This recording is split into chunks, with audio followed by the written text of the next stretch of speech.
State பேங்கினுடைய சேர்மனாக இருக்கக்கூடிய தினேஷ்குமார் காரா நரேந்திர மோடியினுடைய அடிமைகளுள் ஒரு சிறந்த அடிமை. அவரே ரிட்டையர்மெண்ட் ஆக போறாரு. அவரை போய் கூப்பிட்டு நீ வந்து ரிட்டையர்மெண்ட்லாம் ஆகக்கூடாது, அடுத்த வருஷம் 2024 ஆகஸ்ட் மாசம் வரைக்கும் நீங்க இருந்து பார்க்கணும் அப்படின்னு இந்த நரேந்திர மோடியோடைய அரசு வந்து அவருடைய பதவியை நீட்டிப்பு செய்யுது. இதற்காக இந்த தேர்தல் பத்திரங்கள் தொடர்பான உண்மைகளை அரைக்க ஆமா 4 மாசம் ஆகும்னு கேட்டவரே 24 மணி நேரத்துல போய் தாக்கல் பண்றாருன்னா எவ்வளவு பெரிய ஃப்ராடு 420 இருப்பாருன்னு நான் கேட்கிறேன். இந்த பக்கத்து ஒரு அடிமை, எந்த அடிமை அப்படின்னாக்க ஸ்டேட் பேங்க்ல ஒரு அடிமை. அந்த அடிமைக்கு வந்து பெரிய அடி. என்ன அடினா 24 மணி நேரத்துல தேர்தல் நன்கொடை பத்திரத்தை நீ எலெக்ஷன் கமிஷன் ஒப்படைக்கிற. ஐயா ஒப்படைக்கிறீங்க. அதே மாதிரி இந்த பக்கம் ஒரு அடி. என்ன அடினா பார் கவுன்சில் கூட இருக்கவங்களே காலி துப்பிட்டாங்க. ஏங்க இவனுக்கு இதுக்கு சம்பந்தமே இல்லைங்க, ஏங்க அவனுக்கு எங்க வந்து சங்கத்துக்கு சம்பந்தமே இல்லைங்க. தேர்தல் ஆணையத்தினுடைய தலைமை தேர்தல் ஆணையராக இருக்கக்கூடிய ராஜீவ்குமார் வந்து பத்திரிகையாளரை வந்து சந்திச்சு பேசினாரு. நாளை காலைல தான் நான் போறேன். ஸ்டேட் பேங்க் அளிச்ச அந்த வந்து தேர்தல் நிதி பத்திரங்களை நான் வந்து ஆய்வு செய்ய போறேன். எங்களுடைய சக அதிகாரிகள் கூட நான் ஆலோசனை செய்ய போறேன். ஆனால் குறிப்பிட்ட மாதிரி மார்ச் 15ஆம் தேதி மாலை 5 மணிக்குள்ளார கண்டிப்பா நாங்கள் வெளியிட்டுடுவோம் அப்படின்னு ஒரு விஷயம் சொல்லியிருக்காரு. அது நியாயமான முறையில வெளிவருமோ இல்ல இன்னும் வந்து 2 நாள் இருக்கு. இந்த விஷயம் இப்படிதான் இருக்கணும், தேர்தல் ஆணையர் இப்படிதான் வந்து இது நியமிக்கணும்னு சொல்லி சுப்ரீம் கோர்ட்ல நீதிபதிகள் கொண்ட பெஞ்ச் வந்து உத்தரவும் போடுது. உடனடியா நம்ம நாட்டினுடைய நாடாளுமன்றத்துல தங்களுக்கு இருக்கக்கூடிய பெரும்பான்மை உறுப்பினர்களின் வாக்குகளை பயன்படுத்தி சட்டத்தை மாற்றி எழுதுறாங்க பிரதர். எப்படின்னா தலைமை தேர்தல் அதிகாரிகளையும் அவர்களுக்கு கீழ் இருக்கக்கூடிய 2 தேர்தல் ஆணையர்களையும் நியமிக்கக்கூடிய குழு வந்து பிரதமர், அதாவது பிரதமரால் முன்மொழியப்படும் ஒன்றிய அமைச்சர், இவரோட கேபினெட் அமைச்சர். ஆமா. இன்னொன்னு பாத்தீங்கன்னா எதிர்க்கட்சி தலைவர். இப்ப நரேந்திர மோடிக்கு வந்து 2 வந்துருச்சா, மெஜாரிட்டி வந்துருச்சா. அப்ப நாம பார்த்து ஒரு பொம்மைய தேர்தல் ஆணையர்னு சொன்னாலும் நம்மளால வந்து ரொம்ப சுலபமாக கொண்டுட்டு வர முடியும் அப்படிங்கிற வெற்றி பெற முடியும் அப்படிங்கிற ஒரு சட்டத்தை நரேந்திர மோடி அரசாங்கம் அவசரமாக நாடாளுமன்றத்துல ஏற்றுனாங்க. இப்படிலாம் நடக்கக்கூடாது. நரேந்திர மோடியுடைய கைப்பாவையாக தேர்தல் ஆணையம் வந்து இருக்கக்கூடாது. அதற்கு ஏற்றவாறு அவர் கொண்டு வந்த சட்டப்படி தேர்தல் ஆணையரை வந்து நியமனம் செய்யக்கூடாது அப்படின்னு சொல்லிட்டு சுப்ரீம் கோர்ட்ல அந்த வழக்கு விசாரணை வந்து 15ஆம் தேதி வருது. இப்படி ஸ்டேட் பேங்க் ஆஃப் இந்தியாவுக்கு வந்து உச்சநீதிமன்றத்தினுடைய தலைமை நீதிபதியாக இருக்கக்கூடிய சந்திரசூட் அவர்கள் வந்து ஒரு அடி அடிச்சாரோ, இந்த வந்து எலெக்ஷன் கமிஷன் விஷயத்திலையும் நரேந்திர மோடிக்கு ஒரு பெரிய அடி அடிக்கணும். ட்ரைப்ஸ் பார்வையாளர்களுக்கு வணக்கம். உச்ச நீதிமன்றம் கடுமையாக எஸ்பிஐயை எச்சரித்த பிறகு 4 மாதம் அவகாசம் கேட்ட எஸ்பிஐ ஒரே நாளில் தேர்தல் நிதி பத்திரங்கள் தொடர்பான விவரங்களை தேர்தல் ஆணையத்திடம் வந்து ஒப்படைச்சிருக்கிறாங்க. தேர்தல் ஆணையம் இதை உரிய நேரத்தில் வெளியிடுமா அப்படின்ற ஒரு கேள்வி வந்திருக்குது. அதே போல மின்னல் வேகத்தில் ஒன்றிய அரசால் நியமிக்கப்பட்ட தேர்தல் ஆணையர் அருண் கோயல் சமீபத்தில் ராஜினாமா செஞ்சிருக்கிறாரு. புதிய தேர்தல் ஆணையரை நியமிப்பதற்காக பிரதமர் மோடி தலைமையில் ஒரு கூட்டம் 15ஆம் தேதி வந்து நடக்க இருக்கிறது. இந்த சூழலில் இந்த விவகாரங்கள் குறித்து நம்மிடையே பேசுவதற்கு சமூக செயல்பாட்டாளர் திரு சத்யபிரபு செல்வராஜ் அவர்கள் இணைந்துள்ளார். வாருங்கள் அவர்கிட்ட பேசலாம். வணக்கம். வணக்கம் பிரதர். அதாவது எஸ்பிஐ இன்னைக்கு மீண்டும் சுப்ரீம் கோர்ட்டை வந்து அணுகி இருக்கிறாங்க.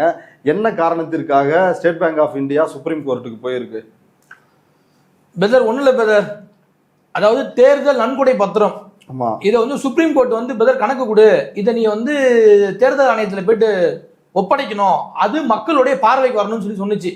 அதுக்கு ஸ்டேட் பேங்க் வந்து இன்னைக்கு தரேன் நாளைக்கு தரேன்னு சொல்லிட்டு வந்து காக்கா கதை சொன்னிச்சு. அதெல்லாம் முடியாதான்னு சொல்லிட்டு வந்து பிடிச்சி வச்சு கேட்டுச்சு. அதுக்கு இல்லைங்க எனக்கு என்ன வந்து 4 மாசம் வேணுங்கன்னு கேட்டுச்சு. அதாவது ஜூன் மாசம் 30ஆம் தேதி வரைக்கும் வந்து ஸ்டேட் பேங்க் கேட்டுச்சு. அதுக்கு வந்து சுப்ரீம் கோர்ட் என்ன சொன்னாங்க அப்படின்னா, அதாவது ஏற்கனவே இருக்கிற விஷயம் தானே, இதை உனக்கு கொடுக்கறதுக்கு எதுக்கு இத்தனை மாசம் சொல்லி கேட்டுச்சு. அதுக்கு வந்து ஸ்டேட் பேங்க் ஆமாங்கன்னு சொன்னிச்சு.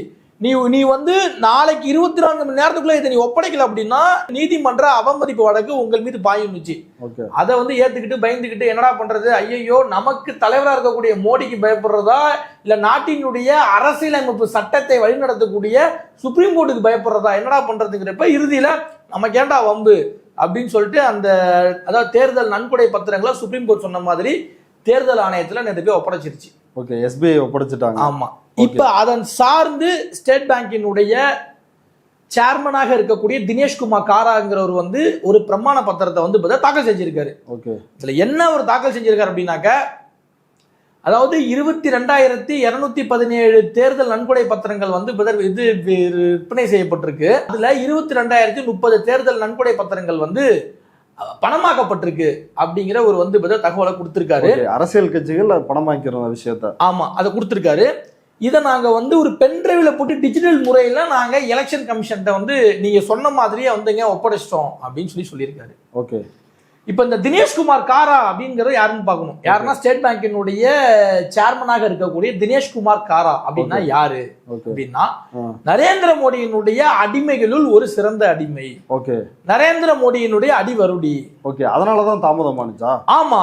எப்படின்னா அதாவது தினேஷ்குமார் காராங்கிறவர் வந்து 2020 அக்டோபர் 7ஆம் தேதி வந்து அவரை ஸ்டேட் பேங்குக்கு வந்து சேர்மனா போடுறாங்க. ஓகே. 3 வருஷம் தான் அவருடைய பணிக்காலம். 2023 அக்டோபர் மாசம்லாம் அவர் அந்த பணியில இருந்து ஓய்வு பெறணும். ஓகே. வங்கி ஊழியர்களுமே அவருக்கு கீழே வேலை செய்யக்கூடியவர்களுமே இவர் வேலை செய்யக்கூடாது, இவர் சரியா வேலை செய்யலைங்க மாதிரி அவர் மீது பல்வேறு குற்றச்சாட்டுகளை வச்சு பல்வேறு விதத்துல வந்து இது பேசினாங்க, குரல்லாம் எழுப்புனாங்க, பிரச்சனைகள்லாம் உருவானுச்சு, சலசலப்பு உருவானுச்சு. இதெல்லாம் கவனத்தில் எடுத்து அவரு ரிட்டையர்டும் ஆக போறாரு. அவர் மீது குற்றச்சாட்டும் வச்சிருக்காங்க கீழே வேலை செய்யறவங்க. இப்படி இருக்கும் பொழுது ஒரு கவர்மெண்ட் என்ன பண்ணணும் அப்படின்னா அவரை வந்து சரிப்பா நீ வந்து போப்பா கிளம்புப்பான்னு சொல்லி சஸ்பெண்ட் கூட பண்ணலாம். சரி சஸ்பெண்டும் பண்ண வேணாம். ஆல்ரெடி அவரே ரிட்டையர்மெண்ட் ஆக போறாரு. அவரை போய் கூப்பிட்டு நீ வந்து ரிட்டையர்மெண்ட்லாம் ஆகக்கூடாது, அடுத்த வருஷம் 2024 ஆகஸ்ட் மாசம் வரைக்கும் நீங்க இருந்து பார்க்கணும் அப்படின்னு இந்த நரேந்திர மோடியோடைய அரசு வந்து அவருடைய பதவியை நீட்டிப்பு செய்யுது. ஓகே. எதற்காக? இந்த தேர்தல் பத்திரங்கள் தொடர்பான உண்மைகளை அரைக்க. ஆமா. எப்பா நமக்கு வேண்டப்பட்ட ஒருத்தர் இருக்குன்னுப்பா, எலெக்ஷனுக்கு முன்னாடி சில விஷயங்கள்லாம் வந்துச்சுன்னா இவனை வச்சுதான் ஆஃப் பண்ணணும். அது எலெக்ஷனுக்கு அப்புறம் வந்து நம்ம வந்துருவோம். அதுக்கப்புறம் எல்லாமே வந்து நம்ம கட்டுப்பாட்டில் வந்துடும். நம்ம அங்கங்க எல்லாத்தையும் வச்சுக்கிட்டு நமக்கு ஏற்ற மாதிரி நம்ம பண்ணிக்கலாம். ஆனா அது வரைக்கும் நம்மளால அங்க இருக்கணும். ஓகே. அதனாலதான் கூச்சமே இல்லாம வந்து இந்த தினேஷ்குமார் காரா வந்து உச்ச நீதிமன்றத்துக்கிட்ட 4 மாசம் அவகாசம் கேட்கிறாரு. ஏதாவது எங்களுக்கு இந்த வேலையை செய்யறதுக்கு 4 மாசம் ஆகணும்னு சொல்லி கேட்கிறாரு. ஆமா. அதெல்லாம் முடியாது, 24 மணி நேரத்துல நீ கொடுத்தே ஆகணும், கொடுக்க முடியும்னு சொல்லிட்டு சுப்ரீம் கோர்ட் சொல்லுது. 4 மாசம் ஆகும்னு கேட்டவரே 24 மணி நேரத்துல போய் தாக்கல் பண்றாருன்னா எவ்வளவு பெரிய ஃப்ராடு 420 இருப்பாருன்னு நான் கேட்கிறேன். ஓகே. அதான உண்மை. ஆமா. ஓகே பது. இதை விட இதுல இன்னொரு பெரிய ட்விஸ்ட் ஒன்று இருக்கு பது. அதுதான் பெரிய ட்விஸ்ட். என்னன்னா நேற்று நீங்க பார்த்திருப்பீங்க, சுப்ரீம் கோர்ட்டினுடைய பார் கவுன்சிலுடைய தலைவராக இருக்கக்கூடிய ஆதிஷ் அகர்வால் வந்து நம்ம நாட்டினுடைய ஜனாதிபதிக்கு வந்து ஒரு இது எழுதினாப்புல, லெட்டர் எழுதி இருந்தாப்புல. என்ன லெட்டர்னா இந்த மாதிரி இந்த தேர்தல் நன்கொடை பத்திரம் அதாவது சம்பந்தமான தீர்ப்பை நீங்க வந்து நிறுத்தி வைக்கணும்.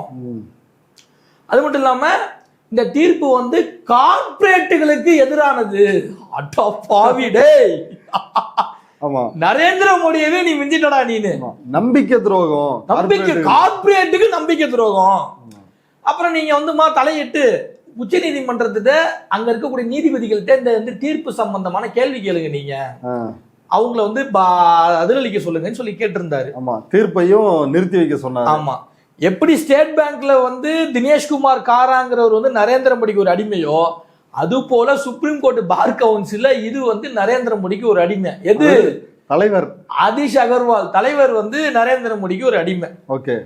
இப்ப என்ன ட்விஸ்ட்னா இவருக்கு கீழே இருக்கக்கூடிய செயற்குழு உறுப்பினர்கள், உயர்மட்ட குழுக்கள், மற்ற வழக்கறிஞர்கள்லாம் எங்களுக்கும் இதுக்கும் சம்பந்தமே இல்லைங்க, எங்க சங்கத்துக்கும் இதுக்கு சம்பந்தமே இல்லைங்க, சங்கத்துல இவர் யாருக்கிட்டையும் இது சம்பந்தமா கேட்கல, இங்க இருக்கக்கூடிய சங்க நிர்வாகிகள்கிட்டையும் இது சம்பந்தமா பேசல, இங்க இருக்கக்கூடிய சக வழக்கறிஞர்கள்ட்டையும் இவர் இது சம்பந்தமா பேசல, இவர் தன்னிச்சையா இந்த விஷயத்தை எழுதியிருக்காரு. ஒண்ணு. செகண்ட், இங்க ஒரு விஷயம் நம்ம முக்கியமா பார்க்கணும் பிரதர். நரேந்திர மோடியுடைய அந்த அடிவருடி வந்து முட்டாளா இல்ல மக்களை வந்து ஏமாத்தக்கூடிய ஒரு ஃப்ராடா அப்படிங்கிறத நம்ம பார்க்கணும். என்னன்னா இப்ப ஜனாதிபதி வந்து உச்ச நீதிமன்றத்தினுடைய தீர்ப்புல தலையிட்டு அந்த தீர்ப்பை நிறுத்தி வைக்கணும், அவங்க கிட்ட கேள்வி கேட்கணும்னு ஒரு விஷயத்தை வந்து இம்ப்ளிமெண்ட் பண்றாரு. யார்? மக்கள் மத்தியில. இப்ப ஜனாதிபதினா யாரு? அவர் வந்து எக்ஸிக்யூட்டிவ் வந்து ஹெட். நம்ம நாட்டினுடைய நிர்வாகத்துக்கு வந்து ஹெட், தலைவர். அதை இல்லைன்னு மறுக்கல. ஆனா உச்ச நீதிமன்றங்கிறது வந்து ஜுடிஷியரி டிபார்ட்மெண்ட், அதுக்கும் இதுக்கும் சம்பந்தமே கிடையாது. அவரால இங்க வந்து தலையிட்டு கேள்வி எல்லாம் கேட்க முடியாது. இப்ப முடியாத ஒரு விஷயத்தை நீங்க செய்யுங்கன்னு ஒரு விஷயத்தை இம்ப்ளிமெண்ட் பண்றாருன்னா உண்மையிலே இவர் முட்டாளா இல்ல மக்களை ஏமாத்துவதற்காக, திசை திருப்புவதற்காக செய்கின்ற செயலா அப்படின்னு சொல்லிட்டு இந்த விஷயத்தையும் அந்த அந்த பார் கவுன்சில் இருக்கக்கூடிய சக நிர்வாகிகள் வந்து கோட் பண்றாங்க. என்னன்னா இப்படி உச்ச நீதிமன்றத்தினுடைய வந்து உரிமையை இவர் வந்து குறைச்சி அதுல பேசியிருக்காரு. இது அப்படின்னு சொல்லி இவர் செஞ்ச செயலுக்கும் இவர் வந்து எழுதின லெட்டருக்கும் அவர்கள் எதிர்ப்பு தெரிவிச்சு ஒரு அறிக்கையும் வெளியிட்டு இருக்காங்க. இதுவே பெரிய அடிதான். இந்த பக்கத்து ஒரு அடிமை, எந்த அடிமை அப்படின்னாக்க ஸ்டேட் பேங்க்ல ஒரு அடிமை, அந்த அடிமைக்கு வந்து பெரிய அடி. என்ன அடினா 24 மணி நேரத்துல தேர்தல் நன்கொடை பத்திரத்தை நீ எலெக்ஷன் கமிஷன் ஒப்படைக்கிற. ஐயா ஒப்படைக்கிறீங்க. அதே மாதிரி இந்த பக்கம் ஒரு அடி. என்ன அடினா பார் கவுன்சில் கூட இருக்கவங்களே காரி துப்பிட்டாங்க. ஏங்க இவனுக்கு இதுக்கு சம்மந்தமே இல்லைங்க, ஏங்க அவனுக்கு எங்க வந்து சங்கத்துக்கு சம்மந்தமே இல்லைங்க. இப்படி ஓகே. இப்போ இந்த சூழல்ல இன்னொரு விஷயம் வந்து பேசப்படுது. இப்போ SBI தேர்தல் ஆணையத்துக்கிட்ட இந்த நிதி பத்திரங்கள் தொடர்பான விவரங்களை கொடுத்துட்டாங்க. தேர்தல் ஆணையமும் வந்து மார்ச் 15ஆம் தேதி 5 மணிக்குள்ள, அதாவது நாளை மறுநாள் 5 மணிக்குள்ள இந்த டீட்டெயில் எல்லாத்தையும் வந்து நீங்க மக்கள் பார்வைக்கு வெளியிடணும், தேர்தல் ஆணையத்தோட வெப்சைட்ல அப்லோட் பண்ணும் அப்படின்னு சொல்லியிருந்தாங்க. ஆனா இந்த தரவுகள் வந்து தொகுக்கப்படாமல் இருக்குது. அதனால 15ஆம் தேதி இது வெளிவருமோ அப்படின்ற ஒரு சந்தேகம் நிலவுது. 15ஆம் தேதி வெளியே வந்துருமா இந்த தேர்தல் நிதி பத்திரங்கள் தொடர்பான விவரங்கள்? இன்னைக்கு ஜம்மு காஷ்மீர்ல தேர்தல் ஆணையத்தினுடைய தலைமை தேர்தல் ஆணையராக இருக்கக்கூடிய ராஜீவ்குமார் வந்து பத்திரிகையாளரை வந்து சந்திச்சு பேசினாரு. நாளை காலைல தான் நான் போறேன். ஸ்டேட் பேங்க் அளிச்ச அந்த வந்து தேர்தல் நிதி பத்திரங்களை நான் வந்து ஆய்வு செய்ய போறேன். எங்களுடைய சக அதிகாரிகள் கூட நான் ஆலோசனை செய்ய போறேன். ஆனால் குறிப்பிட்ட மாதிரி மார்ச் 15ஆம் தேதி சாயந்தரத்துக்கு, அதாவது மார்ச் 15ஆம் தேதி மாலை 5 மணிக்குள்ளார கண்டிப்பா நாங்கள் வெளியிட்டுடுவோம் அப்படின்னு ஒரு விஷயம் சொல்லியிருக்காரு. அது நியாயமான முறையில வெளிவருமோ இல்ல இன்னும் வந்து 2 நாள் இருக்கு, அதுல என்னென்ன வேலை பண்றாங்களோ? ஏன்னா இதுவே எனக்கு சந்தேகமா இருக்கு. இவ்வளவு தடைகளையும் மீறி நரேந்திர மோடி வந்து காட்ஸ் மாதிரி இந்த பக்கெட் வந்து ஸ்டேட் பேங்க் சீஃபை போட்டிருக்காரு, இந்த பக்கெட் வந்து பார் கவுன்சில் சீஃபை போட்டிருக்காரு. இப்படிப்பட்ட 2 வந்து காட்ஸ், அதாவது இப்படிப்பட்ட 2 பாடி காட்ஸை மீறியே ஒரு விஷயம் வெளியே வருதுன்னா அது நியாயமா இருக்குமாங்கிற பயம் எனக்கு இருக்கு. ஏன்னா இவர்கள் வந்து எதையும் மாற்றக்கூடியவர்கள்னு நான் சொல்லல, வரலாறுகள் சொல்லுது. இந்த மாதம் 15ஆம் தேதி சாயந்தரம் 5 மணி வரைக்கும் நாமெல்லாம் வந்து பொறுத்து இருந்து பார்க்கணும். அது எப்படி வருது, அது வந்து நியாயமான முறையில் வருதாங்கிறத நாம முதல்ல பொறுத்து இருந்து பார்க்கணும்னு நான் சொல்றேன். அதே போல நாளை மறுநாள், அதாவது மார்ச் 15ஆம் தேதி ஒரு முக்கிய வழக்கு உச்சநீதிமன்றத்தில் விசாரணைக்கு வருது. அதாவது காங்கிரஸ் கட்சியினர், அதே போல பிரசாந்த் பூஷன் மூத்த வழக்கறிஞர், அவர் இந்த வழக்கை தொடுத்திருக்கிறாரு. புதிய தேர்தல் ஆணையர் நியமனம், அதை வந்து ஒன்றிய அரசு கொண்டு வந்திருக்கின்ற புதிய சட்ட விதிகளின்படி தேர்வு செய்யக்கூடாது, இதுக்கு உடனடியாக தடை விதிங்க, மோடிக்கு ஆதரவான ஆளை போட போறாங்க அப்படின்னு சொல்லி சுப்ரீம் கோர்ட்டை பிரசாந்த் பூஷன், காங்கிரஸ் கட்சியினர் இவங்கெல்லாம் அணுகியிருக்கிறாங்க. இந்த விவகாரம் குறித்து உங்களுடைய கருத்து என்ன? பிரதர், நீங்க கேட்ட கேள்வி சரியான கேள்வி. அதை பத்தி நம்ம பேசணும். அதுக்கு முன்னாடி இது நம்ம சின்ன விஷயத்த பார்க்கணும். ஓகே. என்னன்னா 2023 சுப்ரீம் கோர்ட்ல 5 நீதிபதிகள் கொண்ட பெஞ்சில் ஒரு வழக்கு வருது. என்ன வழக்குன்னா, அதாவது நம்ம இந்திய நாட்டினுடைய தலைமை தேர்தல் ஆணையரையும் அவருக்கு கீழ் இருக்கக்கூடிய 2 தேர்தல் ஆணையர்களையும் நியமிக்கக்கூடிய குழு ஒன்று வந்து நாம அதாவது செட் பண்ணணும். அந்த குழு எப்படி இருக்கணும்னா, நாட்டினுடைய பிரதமர், உச்சநீதிமன்றத்தினுடைய தலைமை நீதிபதி, இன்னொன்னு பாத்தீங்க அப்படின்னா எதிர்க்கட்சி தலைவர், இப்படி இருக்கணும். இப்படி இருந்துச்சு அப்படின்னா, ஆமா, இப்படி இருந்துச்சு அப்படின்னா நாட்டினுடைய பிரதமருக்கு வந்து ஒரு இது மெஜாரிட்டி இருக்காது, இந்த பக்கமும் பாத்தீங்கன்னா மெஜாரிட்டி இருக்காது. ஸோ உங்களுக்கு ஒரு விஷயத்த பாஸ் பண்றதுக்கு நரேந்திர மோடிக்கு பெரிய கஷ்டமா இருக்கும். ஏன்னா நரேந்திர மோடி நினைச்சதை செய்ய முடியாதுல்ல. ஏன்னா வந்து நரேந்திர மோடி இது வரைக்கும் வந்து மக்களுக்கு எதிராக பல விஷயங்களை செஞ்சிருக்காரு. அப்ப இதுலயும் அவருக்கு ஏற்ற மாதிரி தேர்தல் ஆணையரை வந்து நியமிக்கணும்னா அவரால் இஷ்டப்படி செய்ய முடியாது. காரணம், நரேந்திர மோடிக்கு மெஜாரிட்டி இல்ல. இப்ப இந்த விஷயம் வந்து நீதிபதிகளால உத்தரவும் செய்யப்படுது. இந்த விஷயம் இப்படிதான் இருக்கணும், தேர்தல் ஆணையர் இப்படிதான் வந்து இது நியமிக்கணும்னு சொல்லி சுப்ரீம் கோர்ட்ல 5 நீதிபதிகள் கொண்ட பெஞ்ச் வந்து உத்தரவும் போடுது. உடனடியா நரேந்திர மோடி பிளான் பண்ணி, எவன் ஐடியா கொடுத்தான்னு தெரியல, உடனடியா நம்ம நாட்டினுடைய நாடாளுமன்றத்துல தங்களுக்கு இருக்கக்கூடிய பெரும்பான்மை உறுப்பினர்களின் வாக்குகளை பயன்படுத்தி இப்படி கூடாது, சட்டத்தை மாத்தி எழுதுறாங்க பிரதர். எப்படின்னா, தலைமை தேர்தல் அதிகாரிகளையும் அவர்களுக்கு கீழ் இருக்கக்கூடிய 2 தேர்தல் ஆணையர்களையும் நியமிக்கக்கூடிய குழு வந்து பிரதமர், அதாவது பிரதமரால் முன்மொழியப்படும் ஒன்றிய அமைச்சர், இவரோட கேபினெட் அமைச்சர். ஆமா. இன்னொன்னு பாத்தீங்கன்னா எதிர்க்கட்சி தலைவர். இப்ப நரேந்திர மோடிக்கு வந்து 2 வந்துருச்சா, மெஜாரிட்டி வந்துருச்சா.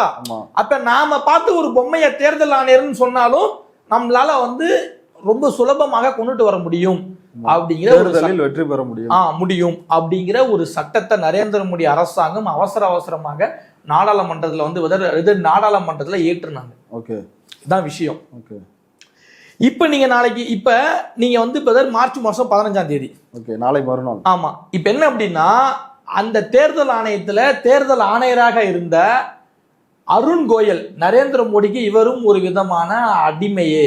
அது எப்படின்னு நான் பின்னாடி சொல்றேன். அவர் வந்து எனக்கு இந்த பதவியே வேணாண்டா, 2027 வரைக்கும் அவருக்கு இருக்கு, ஆனா இந்த பதவியே வேணாண்டான்னு சொல்லிட்டு நரேந்திர மோடியோடைய அடிவரடியாக இருந்தாலும் என்னால முடியாதுடாப்பான்னு சொல்லிட்டு வந்து அவர் என்ன பண்றாருன்னா இந்த பதவியை ராஜினாமா பண்ணிட்டு ஓட்டாரு. ஓகே, இவருக்கு ஒரு ஹிஸ்டரி இருக்கு. என்ன அப்படின்னா, 2022 டிசம்பர் 31 வரைக்கும் இவருக்கான பதவி காலம் இருக்கு. ஆமா, ஐஏஎஸ்ஆ இருந்தாரு. ஆமா. ஆனா இவர் நவம்பர் மாசம், அதாவது 2022 நவம்பர் மாசம் 18ஆம் தேதியே தன்னுடைய பதவியை வந்து இவர் வந்து இது விஆர்எஸ் வாங்குறாரு. ஓகே, அதாவது நவம்பர் 18 விஆர்எஸ் வாங்குறாரு. நவம்பர் 19ஆம் தேதி தான் அவரை வந்து தேர்தல் ஆணையரா அந்த வந்து நரேந்திர மோடியோடைய கவர்மெண்ட் தான் நியமிக்குது. சுப்ரீம் கோர்ட்டே தலையிட்டு என்னப்பா நீங்க மின்னல் வேகத்துல போடுறீங்கன்னா கேள்வி கேட்டுச்சு. அப்படிப்பட்ட ஒருத்தர் தான் அந்த அருண் கோயல். அவரே அந்த பதவி வேணாம்னு சொல்லிட்டு போயிட்டாரு. அந்த பதவியும் ஏற்கனவே ஒருத்தர் வந்து இந்த பதவியில இருந்து ஓய்வு பெற்றுட்டாரு. அதற்குரிய 2 காலியிடங்கள் இருக்கு. இந்த 2 காலியிடங்களையும் நிரப்பதற்கான பேச்சுவார்த்தை ஆலோசனை கூட்டம் வந்து நீங்க கேட்ட மார்ச் 15ஆம் தேதி நரேந்திர மோடி தலைமையில நடக்குது. அன்னைக்கு சுப்ரீம் கோர்ட்ல அந்த வழக்கும் வருது. என்னன்னா, இவர்கள் கொண்டு வந்த புதிய சட்டப்படி தேர்தல் ஆணையரை வந்து நியமிக்க கூடாது, அதுக்கு ஸ்டே வேணும் அப்படின்னு சொல்லிட்டு வந்து அந்த வழக்கு விசாரணை அன்னைக்கு வருது. அதுவும் என்னன்னு பார்ப்போம். இதுல இன்னொரு விஷயம் நம்ம வந்து பர்டிகுலர் விஷயம் பார்க்கணும். இந்த தேர்தல் ஆணையர்களை வந்து நரேந்திர மோடி அரசாங்கம் எந்த அளவுக்கு வந்து கைப்பாவையா வச்சிருக்காங்க, அவங்களுக்கு எவ்வளவு பெரிய அச்சுறுத்தலா இருக்காங்கன்னு பார்க்கணும். என்னன்னா, அசோக் லவாசாங்கிறவர் வந்து முன்னாடி இருந்த தேர்தல் ஆணையர், 2019 தேர்தலில் இருந்தாரு. அவர் வந்து தேர்தலுக்குன்னு சொல்லிட்டு சில விதிகள் இருக்கு. என்னன்னா, ஒரு வந்து மதத்தை முன்னிலை வைத்து பிரச்சாரம் செய்யக்கூடாது, இன்னொன்னு ராணுவத்தை முன்னிலை வைத்து பிரச்சாரம் செய்யக்கூடாதுன்னு இருக்கு. ஆனா இந்த பாஜக பண்ற பிரச்சாரமே மதத்தையும் ராணுவத்தையும் வச்சுதானே, தேசப்பற்றுங்கிறது.